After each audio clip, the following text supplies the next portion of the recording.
talbos ng kamote sa sigarilyas. Aring isang latang sardinas. Hintay lang natin uminit yung mantika. Ilalagay ko na to para habang nainit yung mantika, paluto na yung bawang sibuyas. Ipa natin.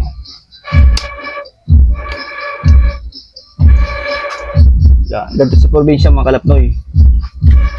Pag walang gasol, kahoy. Mas mabango ang luto sa kahoy.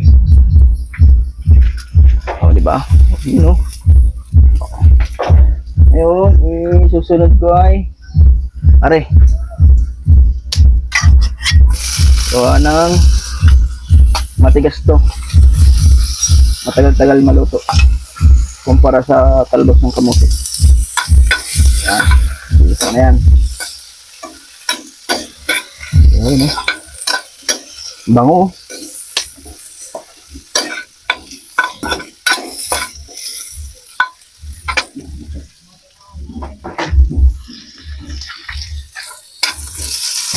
Yan.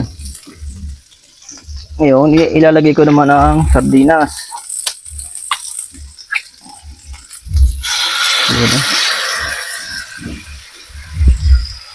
Yan. Kunting halo.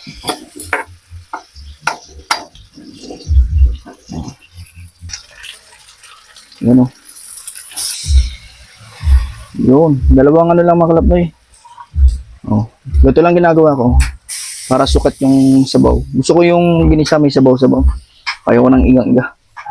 Yan. Konti lang paminta makalap na eh. Hindi tayo nakabili. Buo pa rin. Tudurugin ko muna. Ayan.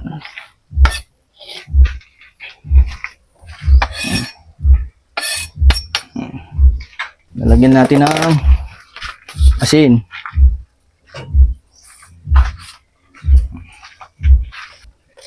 Betchin. Oh. Yan. Yan. Gusto kong ginisa makalap mo. May sabaw-sabaw. Yun. Oh. Daming talbos. Yun. Diba? Saglit lang kasi maluto makalap yung ano, talbos na yan. Kaya pinanghuli natin nilagay. Baka ma-overcook.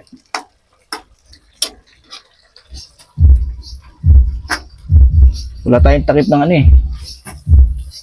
At na rin may taklob. Wala taklob eh.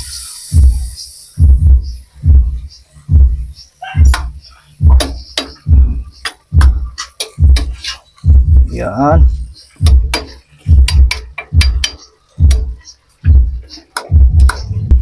Malapit ang luto yung talbos ng kamote.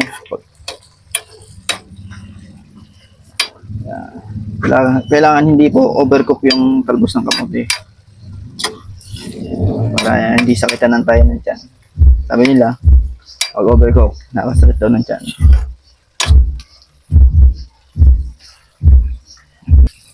Ayan oh. Luto na makarap tayo. Tikman ko naman kung anong lasa ba ng aking luto nga rin. Oh.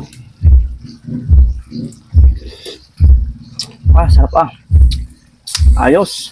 Oh. Pa, sarap eh.